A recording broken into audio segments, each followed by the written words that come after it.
just been connected to the largest spiritual network on the planet, The Jeffrey Daugherty Show. Jeffrey Daugherty. Sink or swim, deep end information, parabiblical research, spiritual technologies, personal empowerment. Be your own guru.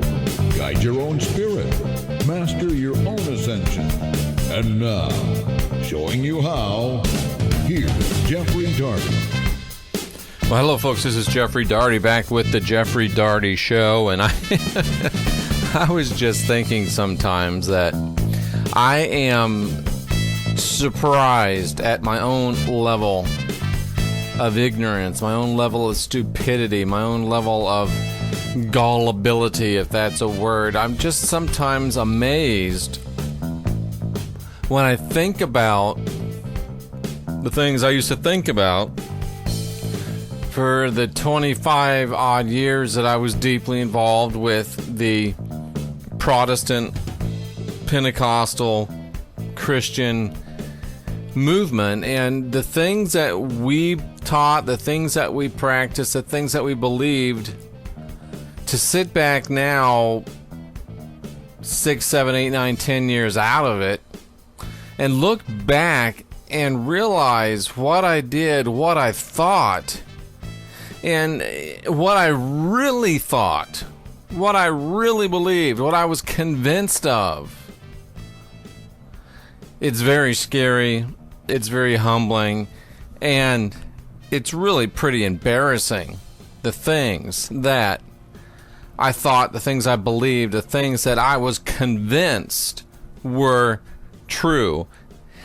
And what really started me thinking about this, at least this time, is thinking about how over the last 2,000 years, during the rise and reign of Pauline Christianity, how we've all been conditioned and herded into one mindset, into one belief. And I remember back in the early 80s, the 90s, I had a time where I was very involved in partisan politics. I was a staunch, hardcore Republican conservative, and I was a conservative of conservatives. I ran a state for the first Pat Buchanan for president campaign. So that gives you an idea of where I was on the ideological spectrum. And I remember something that Pat used to talk about, and something that really resonated with me, was this concept of hyphenated Americans, African Americans, Asian Americans, Indian Americans, fill in the blank. And I remember thinking and feeling very strong and very angry at these people that wanted to hang on to their old identities. Why don't they just become Americans like the rest of us? Why don't we just all become Americans? Why don't we all just forget who we were? Forget what we did. Forget what used to be us and just become Americans. And I was falling under the same deception that now has gained almost universal acceptance, and we very rarely now hear people talking anymore about the importance of retaining your ethnic and your cultural identities, because after 2,000 years, it's been pretty successful now, and we're all into this concept of let's all be Americans. And it's not total universally accepted, but I don't hear as much of the clamoring and the hankering for multiculturalism anymore and the remembering of people's cultures, because I think that the dominant culture has done a pretty good job at getting us all into the right mindset. They got us all herded into the right pins, and now we're at the place where we accept this as a truth, and it's destroying us. And I kind of got reminded of it by this thing going on over in the Middle East with, ISIS, ISIL, whoever they are, And seeing how CNN is there to show militant Islam killing people, giving them the chance to convert or die, and spreading their influence across the Middle East. And I began to think, what would happen if, or what would have happened if CNN had been around at the time in the Old Testament days when Israel was going forth, moving into, quote unquote, the promised land, and taking care of the Amorites, the Hivites, the Jebusites, and all them otherites. They were doing the same exact thing that the Muslims, the Islamists, are doing today. And what would have happened if CNN had been around to catalog and record the rise of Mohammedan Islam in, I guess, 700 or so AD? What would they have seen? Scenes very similar to what had taken place, or what's taking place now in the Middle East. What if CNN had been around to record 1st, 2nd, 3rd, 4th, 5th, 6th, 7th, 8th, 9th, 10th century Christianity and its rise? Islam, Judaism, Christianity, they all were built on blood. They all were spread at the edge of a sword. Christians like to sit back and say, oh, look at those dirty, rotten, scoundrel Muslims. They kill people, convert or die. Guess what, folks? Christianity, Judaism started the same exact way. And that's why, that's the core truth of why we don't remember who we are. We don't remember where we came from. And we're encouraged to forget it, because we need to amalgamate and become good little Christians, good little Jews, good little Muslims. We all need to amalgamate in our own camp of the Abrahamic faith so that we can plug in to our spot in this matrix that is dominating us. And here in the West, you're talking about a Pauline Christian matrix, and to a lesser degree, as far as numbers go, the Jewish matrix. And we're plugged into that. And I remember I was reading the 10 Commandments. And that's kind of, I know I said about 4 things that started this, but this is one of them. And, honor your father and your mother. And I like to look at the 10 Commandments as the way Jesus talked about them. And honor your father and your mother. And I look at media depictions of parents, especially media depictions of fathers. They're buffoons, they're idiots. You look at the dominant culture today, you look at young people today, and they're not honoring their fathers, they're not honoring their mothers, by and large. Disrespecting of parents is rampant, and it's a direct fallout of us being herded under this Pauline Christian matrix. Because when we honor our father and mother, Jesus talked about doing this for more than just simply honoring our earthly parents of this fleshly lifetime. Honoring your earthly parents opens the doors to deeper truths. Because when you honor your earthly parents, and maybe, my mom's birthday is coming up. My dad's is soon to follow, so maybe that's one of the reasons I'm thinking on this line, but it's really good stuff.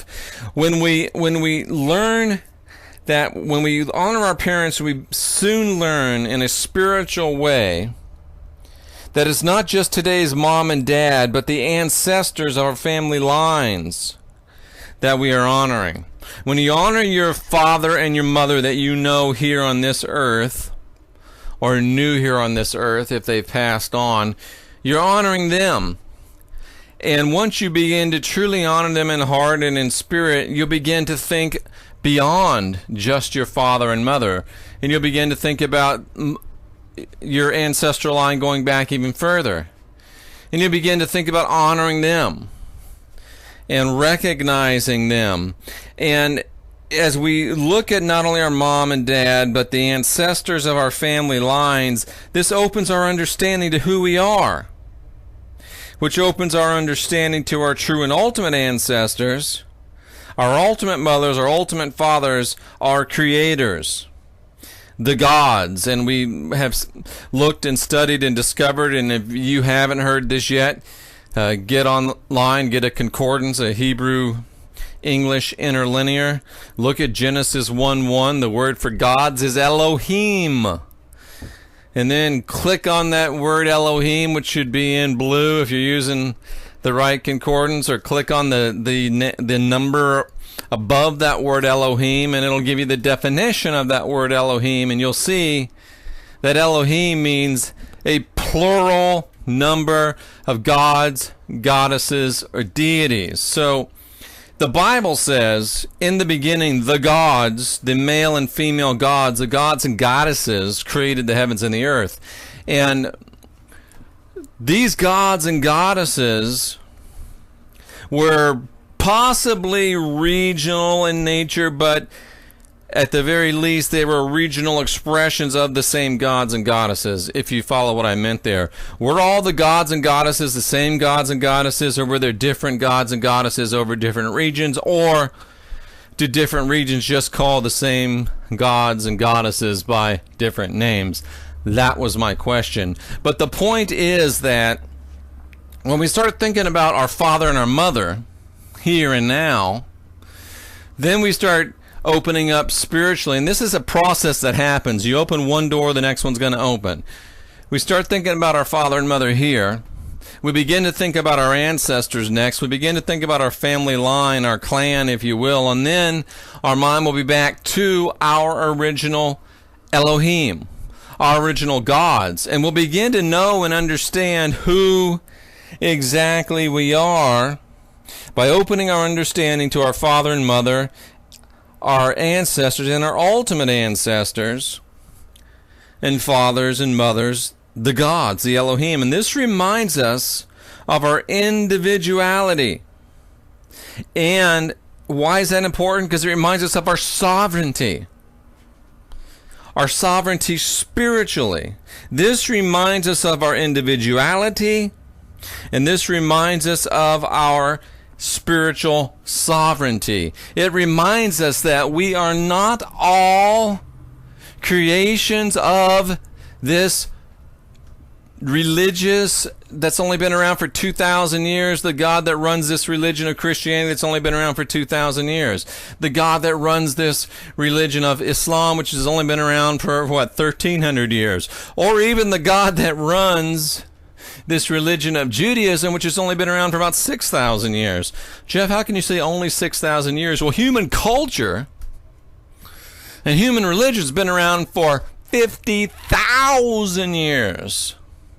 Even the age of Judaism, 6,000 years, pales beside the comparison of the length of time of human history where we've had culture and religion. So you are not Christian. Your heritage is not Christian. It can't possibly be, because it's 1% of your entire time of your family line on planet Earth. Your culture is not Islamic. Your culture is not even Jewish, because it's a drop in the bucket of who and what we are. But it's become so effective in its indoctrination. It's become so effective in its brainwashing that we believe our heritage is Christian.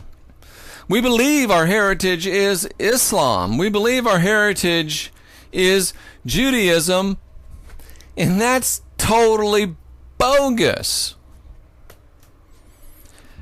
But it's been so effective, this matrix, this paradigm, this thought control, this brainwashing has been so effective that it's got us to believing what we believe and manifesting that belief on a daily basis. And the beautiful thing of it all, from their standpoint, the thing that they must just sit around and laugh about is Judaism versus Islam versus Christianity. Holy war, killing each other.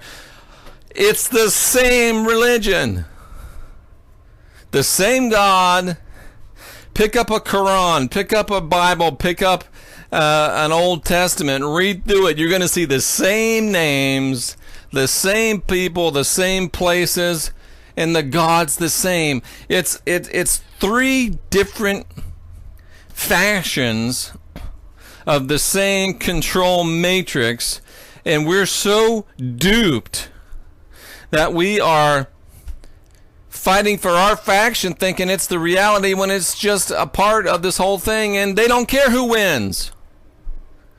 As long as we keep fighting, it's classic divide and conquer. It's the same thing as arming the Nazis and the Allies during World War II. It's the same thing as starting all these wars and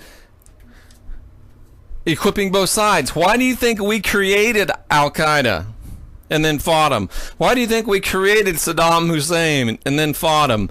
Why do you think we created Bin Laden and then fought him? And why do you think, oh yeah, we created ISIS and now we're fighting them?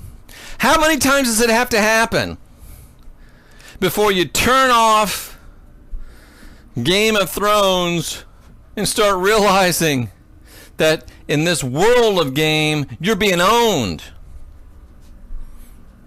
Think about it. And the reason why it happens so easily and so completely is because we don't honor our mother and father. We have no idea of who we are, and we have no idea of our ancestry. We have no idea of our ultimate spiritual ancestry. We have no idea about our gods, our Elohim. We have no idea of our individual sovereignty. We have no idea of our individual spirituality. And the reason why they've gone out of their way to get us to this place, and when Paul talked about this whole thing about going back to Jewish legalism, it wasn't Jewish legalism at all. I've talked about that. It couldn't have been. These people he was talking to were never Jews. But the reason why they want us out of this honoring of our parents, our ancestors, and our gods is because once we are reminded of who we are, once we are reminded of our individuality, once we are reminded of our spiritual sovereignty, once we are enlightened, we are then not easily duped. Thus enlightened, we're aware that all peoples, including us, have their own heritage. Once enlightened, we're aware that all peoples have their own heritage, and that heritage deserves our respect. And we realize we can respect others without doing violence to our own ancestors and our own gods. Do you know that you don't have to hate on somebody else's gods to worship your gods?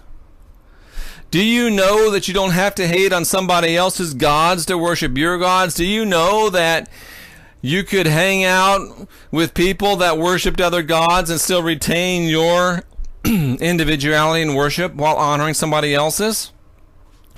It used to happen all the time. People would get together. They're from God A, they're from God B. They'd have party C, enjoy each other's company, go back their own ways. It doesn't have to be a zero-sum game. It's not our God or your God. It's not either or. We can all learn to honor and respect one another's spiritual individuality, and we can embrace it. And I remember the old saying back in the day when they were really pushing multiculturalism. I used to hate it. And our diversity is our strength. I used to think, how stupid is that? Diversity is the opposite of strength. If people are all diverse, they can't ever be united and strong. And I didn't realize until now, the truth is that in our diversity is our strength, because when we remember our diversity, when we remember our individuality, we will not give in to the group mindset. We will not give in to the group think. We will not give in to the matrix, be it Pauline, Jewish, or Islamic. We'll remember our individuality. We'll remember our own diversity, and we'll be strong. And they will not be able to force us, to corral us into a single pen. They won't be able to control us. They won't be able to continue to spread their matrix. Our diversity is our strength, because our diversity is our individuality, and we can retain our sovereignty. Our diversity is our sovereignty. To the extent that you have diversity, is to the extent that you will have sovereignty. To the extent that you have sovereignty is to the extent that you'll have freedom. Oh, Jeff, we got to give up our freedom so we can be protected from them. Them, there is no them, only us. The them are the people that sit at the top and watch us all turn the wheels like rats to continue to give them the money that they want. When one doesn't or won't honor their ancestors, starting with mom and dad, and I should say this, it's possible some of us have had bad parents, even abusive parents, and it's very difficult to get yourself into the place of honoring. Well, guess what? You're not necessarily honoring that person. You're honoring that position. So I can tell you how to do it, but not in a few minutes of a radio show. You're going to have to get to the place where you can get past what they did to you and still honor the place that person holds, if not that person themselves, because until you open that door of honoring your father and mother earthly, then you cannot open the door to honoring your ancestors. You cannot open the door to honoring your gods, because it's 1, 2, 3. It's step A, step B, step C, and that's the way that it has to happen. But if one doesn't or won't honor their father and mother, then they won't or can't honor their ancestors. They won't or can't honor eventually their gods. And here's the problem. This is what's happening throughout the world. When one doesn't or won't do this, they become a spiritual bastard. Without the covering of their clan, without the covering of their ancestors, without the covering of their gods. Now, when I was in Christianity and doing my preaching, they used to talk a lot about having a covering. That meant you got to be under a pastor, you got to be under a church, you got to be under an organization. See, they want you to be controlled by some type of a human entity, and it's the same thing with nations. Oh, you got to be an American, you got to be a Canadian, you got to be a Mexican, you got to be a Bolivian, you got to be a Guatemalan, you got to be something so you can have some protection, have some covering. But only when you forget who you really are do you need to take on some type of nationality or some type of these new religions to have some identity and covering. But if you don't honor your father and mother, you can't honor your ancestors, you can't honor your gods, and you become a spiritual bastard. And the problem with this is that it opens you up to the dark world of unbalanced and vampiric spiritual entities that will seek to woo, feed upon, and lead you into eternal ruin. If you don't remember who you are, you will cease to be free eventually. That's why. That's the ultimate reason why they're trying to make us forget our spiritual individuality. That's why they're trying to make us forget our ethnic and cultural diversity, because they're trying to get us out from under the covering of our father and mother. They're trying to get us out from under the covering of our ancestors. They're trying to get us out from under the covering of our clan. They're trying to get us out from under the covering of our gods, so they can get us out from under that spiritual covering, get us out beyond that spiritual authority and that spiritual protection, so they can vampirize us, so they can pull us, and they can get us herded, they can get us not segregated, they can get us all amalgamated into one place, under one mindset, totally and completely brainwashed, so the spiritual Stockholm syndrome can kick in, and we all believe that we should be Americans. We forget who we are, we lose our spiritual covering, and we become spiritual bastards. When one does not respect the mother and father before them, it's impossible for them to move beyond this level to the next. Even if our mothers and fathers of today are in our own eyes unworthy, we must honor their place to move on. This is why so much media is put into disrespecting parents, into cartoonish depictions. The first step is required to reach the second's required to reach the third, and so on. That's why this is so important. That's why this is so vital. If you don't want to be a slave, if you don't want to be a drone, if you don't want to be plugged in as a battery to this matrix of Pauline Christianity, that's my specialty as the Christian whistleblower, Judaism or Islam, remember who you are. Remember who you are by honoring your father and mother here, now. That'll open your mind and open you spiritually to looking at and honoring your ancestors, your elders, your clan, and that'll lead you back to honoring your gods, your cultural, regional, ethnic gods. That'll remind you of who you are, and it will also extend to you the spiritual covering of those ancestors, of that mother, father, of that spiritual kinship, and of those gods. It'll make you you. It'll let me be me, and it'll let us all together be free. Cliff's going to tell you how to reach me on the way out. Until tomorrow, I'm Jeffrey Daugherty, the Christian whistleblower, wishing you peace and light. Stay connected with the largest spiritual network on the planet, www.imnck.com. On Facebook, Jeffrey Daugherty and Jeffrey Daugherty Show. And on Twitter at NCCabala. Visit imnck.com today and learn how to create yourself and live the life you'll love.